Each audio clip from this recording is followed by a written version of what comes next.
जी नमस्कार दोस्तों, मैं सत्य मिश्रा और आप देख रहे हैं टीचिंग लर्नर्स का यूट्यूब चैनल। दोस्तों बीपीएससी टीआरई 2.0 को लेकर एक बड़ी अपडेट है कि कितने लोगों ने अभी तक उसमें आवेदन किया है और एक सीट पर कितने लोगों की दावेदारी है।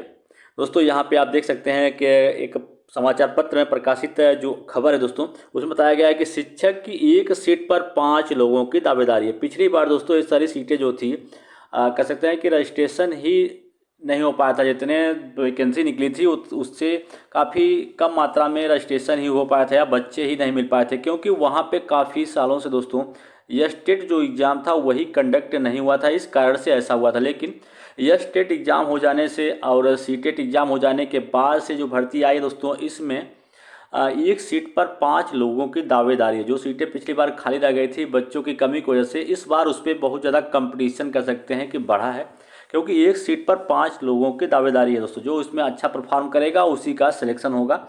और कुछ चीज़ें और है, उसको जान लीजिए आप। कहा गया है कि 5,72,636 अभ्यर्थियों ने 17 तक जमा किया, कह सकते हैं कि जमा किया शुल्क। उन्हीं बच्चों का दोस्तों आगे के आवेदन कर सकेंगे जिन्होंने 17 तक अपना जो आवेदन है और रजिस्ट्रेशन कर लिया था और जो आवेदन शुल्क था उसको जमा कर लिया था, वही आगे की जो प्रक्रिया है दोस्तों उसमें शामिल हो सकते हैं, नहीं तो बाहर हो जाएंगे। ठीक है, यहाँ देखिए कि 1,22,000 शिक्षकों के द्वितीय चरण की परीक्षा में होगी नियुक्ति। 1,22,000 दूसरी भर्ती दोस्तों, उसमें 1,22,000 पदों पे शिक्षक की भर्तियों की जो है नियुक्ति वो होगी। और यहाँ पे 7 से 10 दिसंबर में तक विभिन्न पालियों में आयोजित होगी परीक्षा। दोस्तों यहाँ पे शिक्षक नियुक्ति जो परीक्षा है यहाँ पे क्लियर कर दिया गया है कि जो आपकी परीक्षा है वो 7 से लेकर 10 दिसंबर के बीच में 2 पालियों में, कह सकते हैं कि विभिन्न पालियों में आयोजित होगी आपकी परीक्षा। और एक बात और, जो ये चीज़ को लेकर दोस्तों अभी उम्मीद बनाए हुए हैं कि सीटेट अपीयरिंग जो अभ्यर्थी हैं उनको मौका मिलना चाहिए या उनको मौका मिले।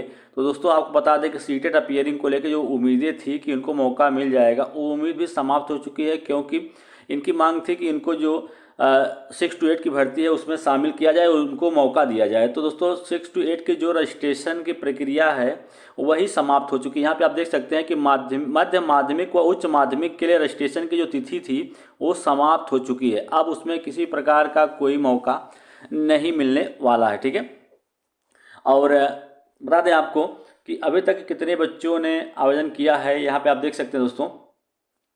और बिहार लोक सेवा आयोग के द्वितीय अध्यापक नियुक्ति की मध्य माध्यमिक और उच्च माध्यमिक विद्यालयों की परीक्षा में शामिल होने के लिए पंजीकरण व शुल्क जमा करने की जो तिथि है वो समाप्त हो चुकी है।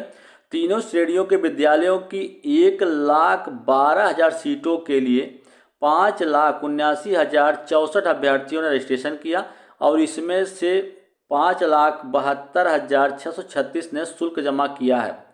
अब यहाँ देखिए, सचिव जो रवि भूषण ने बताया है कि जिन अभ्यर्थियों ने रजिस्ट्रेशन व शुल्क जमा का प्रक्रिया पूरी की है वही 25 नवंबर तक आवेदन कर सके हैं, और जिन्होंने रजिस्ट्रेशन शुल्क नहीं जमा किया दोस्तों उनका जो रजिस्ट्रेशन है वो स्वतः ही रद्द हो जाएगा। ऐसा किसने बताया दोस्तों?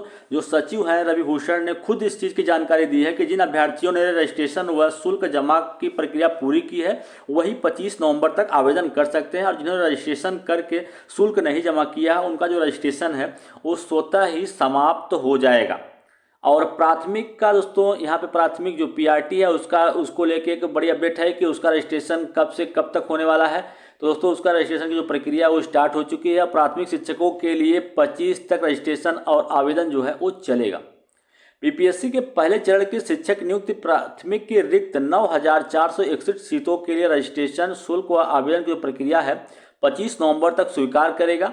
अब सिर्फ प्राथमिक के लिए ही आवेदन नए सिरे से स्वीकार किए जा रहे हैं। ठीक है दोस्तों, आपको यहाँ पे पता चल गया होगा कि अब जो 6 to 12 की रजिस्ट्रेशन की प्रक्रिया थी वो बंद हो चुकी है, कहने का मतलब समाप्त हो चुकी है। अब सिर्फ जो लोग रजिस्ट्रेशन या फीस पेमेंट कर चुके होंगे वही आवेदन कर पाएंगे। अब जो प्रक्रिया स्टार्ट है इस समय वो पीआरटी के लिए है। तो दोस्तों आप